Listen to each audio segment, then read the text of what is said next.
जय हिंद। सभी को स्वागत है आपका हमारे YouTube चैनल पर। हमारे YouTube चैनल का नाम है सस्मोदेसर और डेली वीडियो देखने के लिए हमारे YouTube चैनल को सब्सक्राइब कर लेना ताकि डेली वीडियो मिलता रहे। ठीक है, आज हम देखेंगे अध्याय 1 कक्षा 10वीं का है ना, गणित अध्याय 1 वास्तविक संख्याएं। और इसमें प्रश्नावली 1.1 चल रहा था और मैंने आपको प्रश्न 1 से 2 तक करवा दिया था। प्रश्न 3 देखना बाकी था। चलो देखते हैं क्या है प्रश्न 3। अभाज्य गुणनखंड विधि द्वारा निम्नलिखित पूर्णांकों के एचसीएफ और एलसीएम ज्ञात कीजिए ना। अभाज्य गुणनखंड विधि द्वारा, ये वाली विधि ना, ऐसा। ठीक है, ये निकालते हैं आड़ा अभाज्य गुणनखंड विधि, यानी ये संख्या जो है इनके अभाज्य टुकड़े निकालेंगे। और कौन सी विधि से? अभाज्य गुणनखंड विधि द्वारा निम्नलिखित पूर्णांक। और ये क्या है? पूर्णांक है। मैंने आपको बता दिया पूर्णांक क्या होता है। इसका एचसीएफ भी निकालेंगे इनका और एलसीएम भी, है ना। जांच का नहीं बोला, इसमें आप जांच नहीं करेंगे। ठीक है, चलो प्रश्न 1 देखते हैं, आपको समझ में आ जाएगा कैसे निकालना है। प्रश्न 1 ये वाला निकालते हैं। प्रश्न 3 का पहला निकालते हैं। ठीक है, 12, 15 और 21 का पहले एचसीएफ भी निकालना है और एलसीएम भी निकालना है इसका। तो पहले क्या निकालता है? हम एचसीएफ निकालते हैं ना। एचसीएफ निकाल के देखते हैं। ठीक है, तो एचसीएफ निकालने के लिए इनकी एक विधि है अभाज्य गुणनखंड विधि द्वारा। प्रश्न बोल रहा है कि अभाज्य गुणनखंड विधि द्वारा निकालो, यानी इसके टुकड़े निकालना है, अभाज्य टुकड़े। ठीक है, जैसे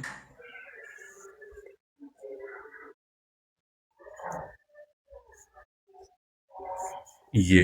ठीक है, यहाँ पे 12 का निकाल लूंगा, अलग अलग सभी का निकालना है। यहाँ पे 15 का निकालना है और यहाँ पे 21 का निकालना है। ठीक है, चलो पहले 12 का निकाल लेते हैं। दक्षिण 12 में ये कैसे निकालता आपको मैंने बता दिया है ना। चाहे तो आप भाग लगा के देख लो ना। अभाज्य संख्या का ही निकालना है। अभाज्य संख्या बोले तो 2, 3, 5, 7 है ना, इनका निकालना है। ठीक है, दक्षिण 12, फिर 2 का भाग 3 में लगाओ, 2 तिया 6, फिर 3 एकम 3। ठीक है, मैं डायरेक्ट लगा दिया, आप भाग करके भी देख लेना, क्योंकि ये वाला मैंने इसके कैसे निकालते हैं पहले वीडियो मैंने बता दिया है ना। अब इस 15 में लगाओ, 3 पंजे 15, क्योंकि 2 का नहीं जाएगा तो 3 का निकाला हमने। फिर 5 एकम 5। ठीक है, फिर 21 में 2 का भी नहीं जाएगा, 3 का भी नहीं जाएगा, है ना। ये 3 का चला जाएगा, क्योंकि 3 सतह 21 और ये 7 एकम 7। ठीक है, समझ में आया आपको? ये अभाज्य गुणनखंड विधि है। 12 के अभाज्य टुकड़े क्या है? ये। 15 के अभाज्य टुकड़े क्या है? ये वाले। और 21 के अभाज्य टुकड़े क्या है? ये वाले। ये कैसे निकालते हैं? 2 का पहाड़ा ऐसे बोलो, 12 से ज़्यादा नहीं जाए, फिर 12 आ जाए, दक्षिण 12, फिर 2 तिया 6, फिर 3 एकम 3। यदि ऐसा नहीं आए डायरेक्ट तो कुछ नहीं करना। जैसे 12 में 2 का भाग लगा ना, तो 2 तिया 6, दक्षिण 12। जैसे ही शेषफल 0 आ जाए तो 6 को उठा के यहाँ पे लिख दिया और किसका भाग लगाया? 2 का। तो सारे की सारा ऐसा ही करना है। जैसे 15 में हमने देखो, 15 में 2 का क्यों नहीं लगाया? क्योंकि 2 का नहीं जाएगा। देखो 2 तिया 6, दक्षिण में 2 से तो 14, 14 घटाया तो शेषफल 0 आना चाहिए। शेषफल ये तो 1 आया, इसलिए हमने यहाँ पे 2 का नहीं लगाया। पूरा पूरा भाग जाना चाहिए, तो 3 का इसमें पूरा पूरा भाग लगा। इसके 3 पंजे 15, इसमें भी 3 सत्ते 21, 3 का लगा। तो सबसे पहले 2 का लगाना, 2 का नहीं जाए तो 3 का, 3 का नहीं जाए तो 5, 7 है ना। ये मैंने बहुत पहले आपको बता दिया है, पहले वीडियो में देख लेना। ठीक है, तो ये अभाज्य गुणनखंड विधि से निकाल रहे हैं हम। देखो 12 के अभाज्य टुकड़े क्या है? 12 के अभाज्य गुणनखंड क्या है? तो यहाँ पे लिखो 12 के अभाज्य गुणनखंड क्या है, ये वाला लिखो एक साइड वाला। 2 गुणा 2 गुणा 3, ये टुकड़ा है 12 के। ठीक है, 15 के अभाज्य टुकड़े क्या है? तो 15 के भी देख लो, 3 गुणा 5 है ना, ये किसका है? 15 के। अब 21 के भी अभाज्य टुकड़े लिख लो इधर, 3 गुणा 7। ये हमने सारा का सारा इनका अभाज्य गुणनखंड लिख लिया है। अब इनको घात के रूप में लिख लेते हैं ना। मैंने आपको बताया था घात के रूप में लिखना पड़ेगा इनको। यहाँ पे लिखता हूँ घात के रूप में लिखने पर, है ना। कैसे लिखेंगे घात के रूप में लिखने पर? जैसे 12 के अभाज्य गुणनखंड क्या है? ये वाले। ठीक है ना, इसके अभाज्य गुणनखंड ये वाले हैं। ठीक है, तो इनको हम घात के रूप में कैसे लिखेंगे? घात के रूप में लिखना है। तो 12 में 2 कितनी बार में आया है? 2 बार में। तो 2 बार में है तो घात 2 की घात 2, फिर गुणा लगाओ, 3 की घात कितनी, यानी सॉरी 3 कितनी बार में, एक बार में है तो 3 की घात 1, ठीक है। ऐसा कैसा 15 में करो, 15 में 3 कितनी बार में आया है, 3 एक ही बार में आया तो घात 1। 5 में घात कितनी बार आया, एक बार आया तो 1। ऐसा कैसा 21 में करो आप, 3 कितनी बार में आया, एक बार में आया। 7 कितनी बार में, एक बार में। सभी को हमने घातों के रूप में लिख लिया है। ये इसलिए करते हैं क्योंकि एचसीएफ निकालने का एक नियम होता है। एचसीएफ निकालने का क्या होता है, एक नियम होता है ना। तो ये नियम क्या कहलाएगा, लिख देता हूँ थोड़ा मैं कि उभयनिष्ठ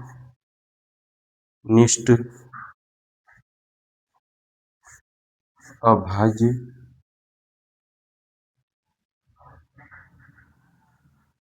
गुणनखंड की सबसे छोटी घात का गुणनफल लिखते हैं, ठीक है। समझ में आया आपको, परिभाषा क्या है। एचसीएफ निकालने की कोई घातों के रूप में इसलिए लिखते हैं क्योंकि उसमें एचसीएफ निकालने की एक विधि होती है कि उभयनिष्ठ, यानी जो तीनों में हो, सभी में उसको उभयनिष्ठ बोलते हैं ना, कॉमन बोलते हैं। जैसे इसमें उभयनिष्ठ तीनों में क्या है, 3 है, क्योंकि तीनों में मिल रहा है ना, इसमें भी 3, इसमें भी 3, इसमें भी 3, तो इसको क्या बोलते हैं, उभयनिष्ठ बोल देते हैं। तो इस उभयनिष्ठ की अभाज्य गुणनखंड, यानी ये उभयनिष्ठ जो अभाज्य गुणनखंड है, जो भी उभयनिष्ठ है वो अभाज्य गुणनखंड होगा, यानी अभाज्य होगा। ये जितने भी है ये अभाज्य, किसी के पहाड़े में नहीं आते, खुद स्वयं के और एक के अलावा, है ना। जैसे 2 का अभाज्य गुणन क्या है, 2 एकम 2, लेकिन 4 देखो 4 क्या आएगा, ठीक। तो जिसके 2 ही गुणनखंड होते हैं तो अभाज्य, अभाज्य के टुकड़े नहीं किए जा सकते, ठीक है। तो क्या इसका कहने का मतलब क्या है कि उभयनिष्ठ अभाज्य गुणनखंड की सबसे छोटी घात का गुणनफल लिखते हैं। यानी जो ये सारे के सारे अभाज्य गुणनखंड है, उसमें से उभयनिष्ठ देखना है और उस उभयनिष्ठ की सबसे छोटी घात देखनी है। तो इसमें सभी में उभयनिष्ठ क्या है, 3 है, क्योंकि इसमें भी 3, इसमें भी 3, इसमें भी 3, और इन तीनों में सबसे छोटी घात किसकी है, 3 की है। यदि यहाँ पे 2 घात होता, यहाँ पे 3 होता, तो हम सबसे छोटी घात क्या लिखते हैं, यहाँ पे ये वाली लिखते हैं, क्योंकि सबसे छोटी घात लिखने को बोला है, ठीक है। चलो यहाँ पे हम लिखते हैं HCF। HCF चलो देखते हैं कि HCF सबसे छोटी घात क्या है, इसमें 3 है ना, तो 12, 15, 21 का HCF क्या आएगा, उत्तर आइए, है ना, 3 आएगा। ये HCF आया हमारा। अब इसी का एलसीएम भी निकालना है, ठीक है। एलसीएम निकालते हैं।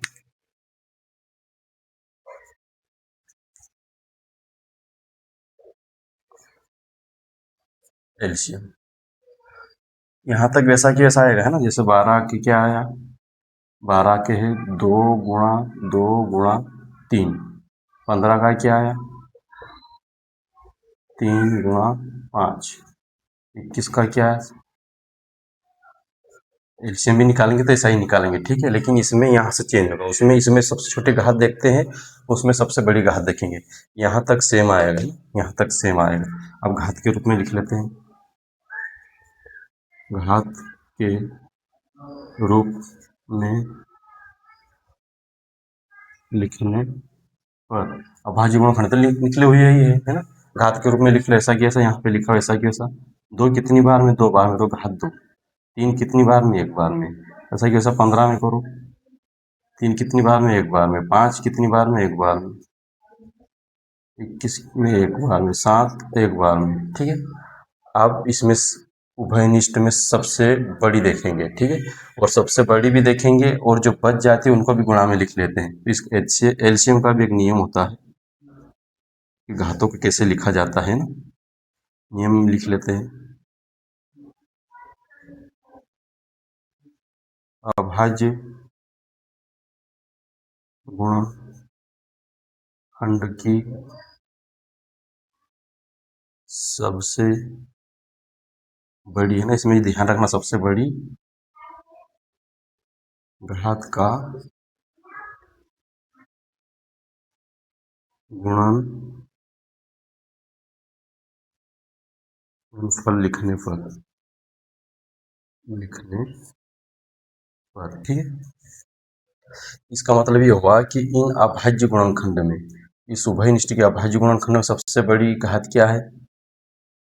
यहाँ पे उभयनिष्ठ नहीं लिखा, मैं समझ जाना। अब अभाज्य गुणनखंड की सबसे बड़ी घात, तो अभाज्य गुणनखंड की सबसे बड़ी घात किसकी है?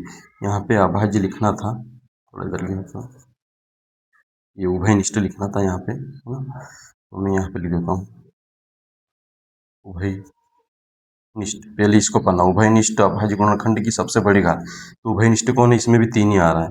सबसे बड़ी घात क्या है? 3 ही आएगी, क्योंकि यहाँ पे घात बड़ी को या छोटी एक जैसी घात है। तो सबसे बड़ी घात क्या है? 3। अब बाकी जो बच गई उनको भी गुणा में लिख लो, है ना। 2 की घात 2, और एक बार में 5 है, और एक बार में 7, ठीक है। इसमें हमने बच गया था उसको नहीं लिखा था, यही अंतर इसमें ना। HCF में जो बच जाता है उनको नहीं लिखते, जैसे 3 को ही लिखा हमने उभयनिष्ठ, और सबसे छोटी घात देखा। इसमें सबसे बड़ी घात देखते हैं। यदि यहाँ पे 2 होता ना तो हम 3 की घात 2 लिखते हैं यहाँ पे, क्योंकि सबसे बड़ी घात देखना था, लेकिन एक ही है तो एक ही लिखा हमने।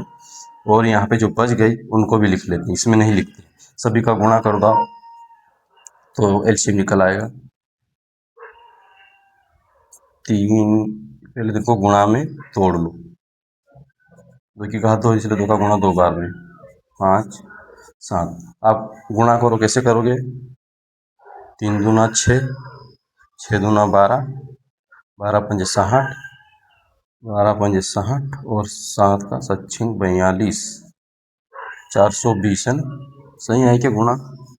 420 से आना चाहिए। देखो 3 दूनों 6 है ना, 6 दूनों 12, फिर 12 पंजे 60, फिर 60 में 42, 420, ठीक है। 420 एलसीएम आया, ठीक है। ये हमारा उत्तर हो गया है। हमने एलसीएम भी याद करा और एचसीएफ भी याद करा, ठीक है। अब देखते हैं दूसरा।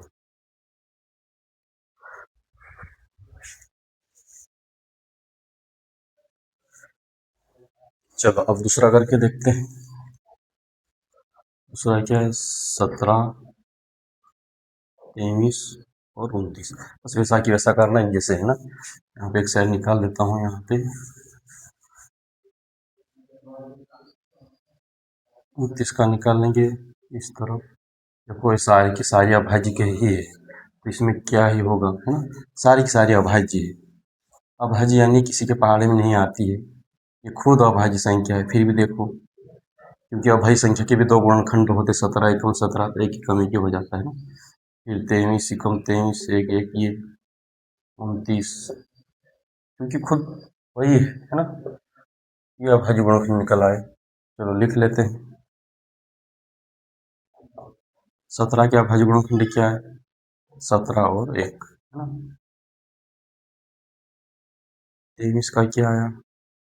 23 का आया 23 गुणा 1। 29 का क्या आया? 29 गुणा 1। घात के रूप में लिख लो, घात के रूप में लिखने पर, ठीक है। घात के रूप में लिखना, घात के रूप में कैसे लिखेंगे? 17 एक बार में तो एक बार घात, एक भी एक बार में तो एक बार, ठीक है। जैसा कि वैसा पिछले सवाल में हमने करा था। 23 का कितनी बार में आया? एक ही बार में आया, तो घात एक भी एक बार में तो एक। फिर 29 कितनी बार में आया? एक बार में आया, तो घात एक, फिर एक में एक, ये घातों के रूप में लिख लिया है। अब इनकी सबसे छोटी घात लिखेंगे, मैंने आपको बताया था ना पिछले इस सवाल में। वैसे ही लिखना है। एचसीएफ का नियम हम क्या निकाल रहे हैं? पहले एचसीएफ, है ना। ये एचसीएफ वैसे ही निकालता, सबसे छोटी घात देखते हैं। आप ऐसा लिख दो, सबसे छोटी घात देखते हैं, छोटी घात लिखने का। भाई निष्ठ अभाज्य, अभाज्यों की सबसे बड़ी घात लिखने पर, ऐसा लिख देता हूँ, ठीक है। बात है उभयनिष्ठ अभाज्य, यानी ये उभयनिष्ठ, इसमें कौन है? उभयनिष्ठ कॉमन कौन है? 17 इधर नहीं है, 23 है पर इधर नहीं है, एक सभी में है, तो इसका एचसीएफ क्या आ जाएगा? एक आया, ठीक है। क्योंकि सबसे, सॉरी छोटी लिखेंगे, आप बड़ी कर दिया था हमने। सबसे छोटी, एचसीएफ में सबसे छोटी देखते हैं, एलसीएम में बड़ी देखते हैं। ठीक है, तो इसका एचसीएफ क्या आया, एक आया।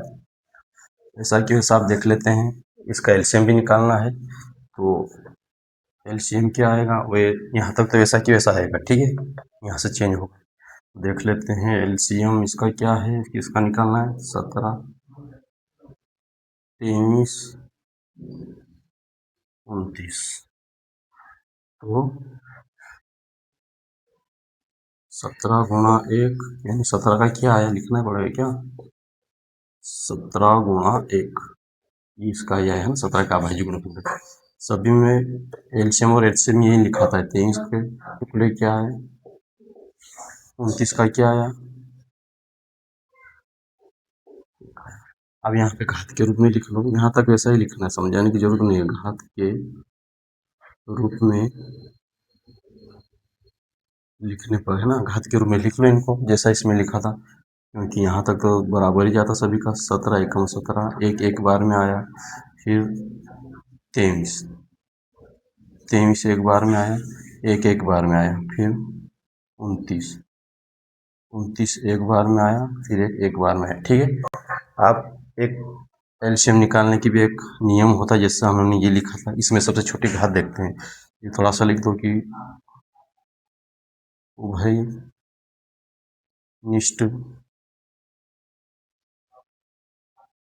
अभाज्यों की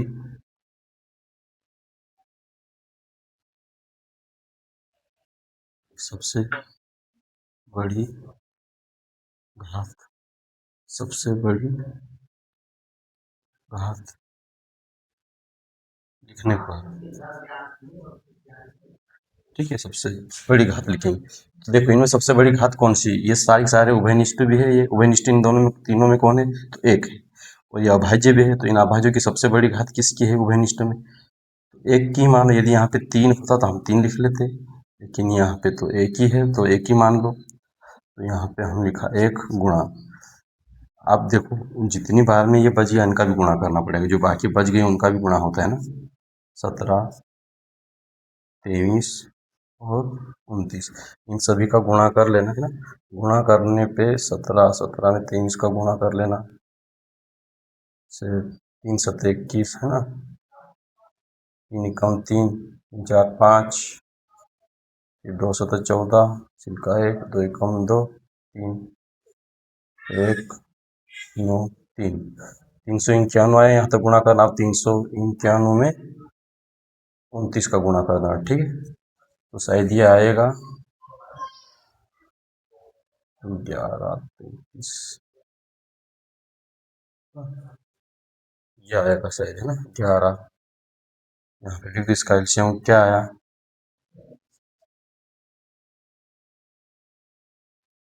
11,339 है ना, ये एलसीएम निकल गया। ठीक है, ये रफ है। तो यह हमारा दूसरा हो गया। आप तीसरा देखते हैं।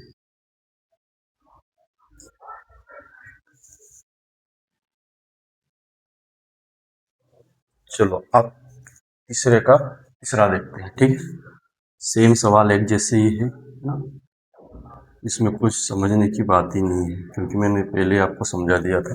चलो ऐसा क्यों, ऐसा निकालो, 25 का निकालेंगे,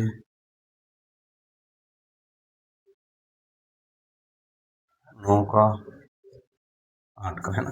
देखो सबसे पहले 2 का निकालो, 2 चौके 8, या आप भाग करके भी निकाल सकते हैं, डायरेक्ट निकालो। 2 दूनी 4, 2 एकम 2, इसमें 3 का लगेगा, 2 का नहीं लगा, 3 तिया 9, 3 एकम 3, इसमें 3 का नहीं जाएगा, 5 का लगाओ, 5 25।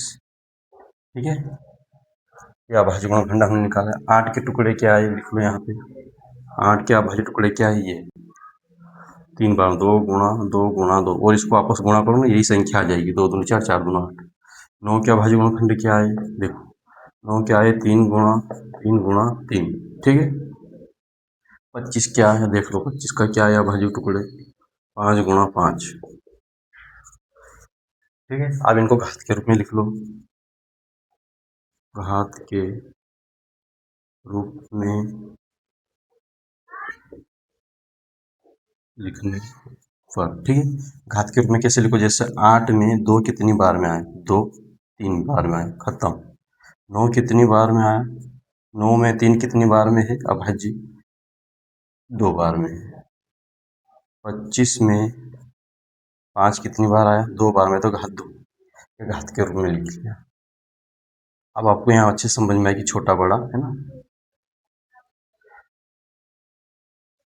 HCF निकाले, ठीक है, इसका HCF। इस HCF में देखते हैं हम, एक नियम होता है कि इसमें सबसे छोटी घात देखते हैं ना। मैं डायरेक्ट ऐसा कुछ लिख दूँ, उभयनिष्ठ, उभयनिष्ठ। देखो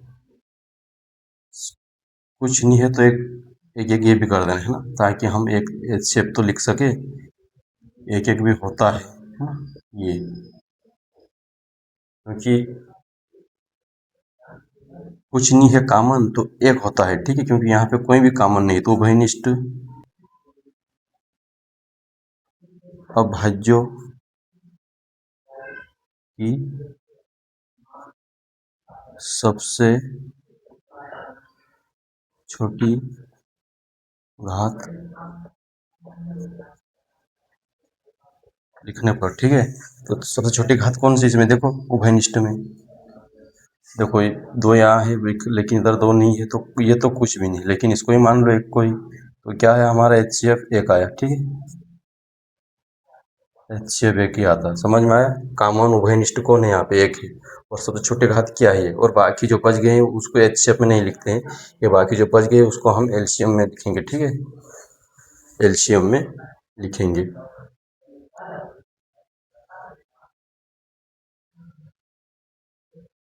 चलो लिखते हैं यहाँ पे, LCM देखते हैं। 8, 9, 25, इनका LCM देखते हैं। चलो 8 क्या क्या का आया था वही लिख लो जो आपने लिखा था ना, 8 का 3 बार में 2 आया था। चलो 9 का कितनी बार में आया था बाजी गुण? LCM में भी ऐसा ही लिखना पड़ता है, ठीक है।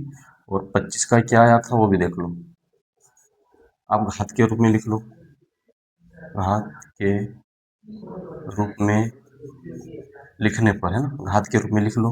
घात के रूप में कैसे लिखो? जैसे 8 में 2 कितनी बार में? 3 बार में आया, तो 8 की घात 3। 9 कितनी बार में आया? 3। 9 में 3 कितनी बार में? 2 बार में है। अब यहाँ पे 25 में 5 कितनी बार में आया? 2 बार, तो घात 2। यहाँ तक तो देखो सेम आता है यहाँ तक, है ना। अब इसको देखते हैं उभयनिष्ठ, एलसीएम निकालने का भी इसका भी एक नियम होता है। उभयनिष्ठ,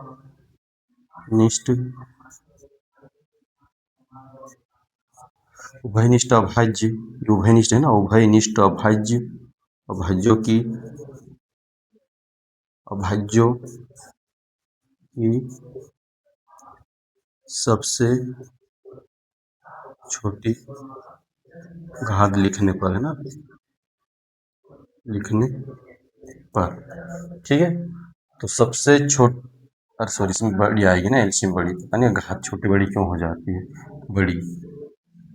एलसीएम में बड़ी देखते हैं और जो बच जाते हैं उनका भी गुणा होता है, लेकिन एचसीएफ में ऐसा नहीं होता है। जो उभयनिष्ठ होती है और उसकी सबसे छोटी घात होती है उसको ही लिखते हैं। देखो बाकी हमने छोड़ दिया ना, लेकिन एलसीएम में सभी का गुणा होता है। जैसे देखो इसमें सबसे बड़ी घात किसकी है? उभयनिष्ठ में किसी की नहीं है ना, तो छोड़ दो। मान लो कुछ नहीं, तो एक भी है समझो, एक एक हमेशा रहता ही है ना, तो एक तो एक नहीं लिखेंगे एलसीएम, छोड़ दो। लेकिन 2 कितनी बार में? 2, 3, खोल दो 2 की घात को, खोल दो वापस। फिर 3 कितनी बार में आया? 2 बार में, इधर आपको लिखना ही पड़ेगा। तो ऐसे में आप 2 की घात 3 गुणा 3 की घात 2 गुणा 5 की घात 2, खोल दो आप। 3 बार में क्यों लिखा? क्योंकि 2 की घात 3 थी। 3 को कितनी बार गुणा में लिखना है? 2 बार, क्योंकि 3 की घात 2 थी। 5 को कितनी बार गुणा में लिखना है? 5 बार। हमने घातों को खोल दिया, आप गुणा कर दो। 2 दूनी 4, 4 दूनी 8, 2 दूनी 4, फिर 4 दूना 8, फिर 8 या 24, फिर 24 में, यहाँ तक मैंने 24 कर दिया है ना। और ये क्या है? चलो 24, 24 में 3 का गुणा, 4 तिया 12, फिर 3 चौक 12, 1, 6 और 7 72, फिर 72 में 5 25 है ना, तो 72 में 25 का गुणा कर दो, फिर 10 एक 5 35 और 1 36, 2 दूनी 4, 214। देखते हैं, उस 0 सिल्का 1 4 5 6 7 वो 8 और ये 1800 आया भाई, 1800 आया एलसीएम, 1800 एलसीएम। ठीक है, ठीक है, ये हमारा प्रश्न 3 खत्म होता है। ठीक है, चलो।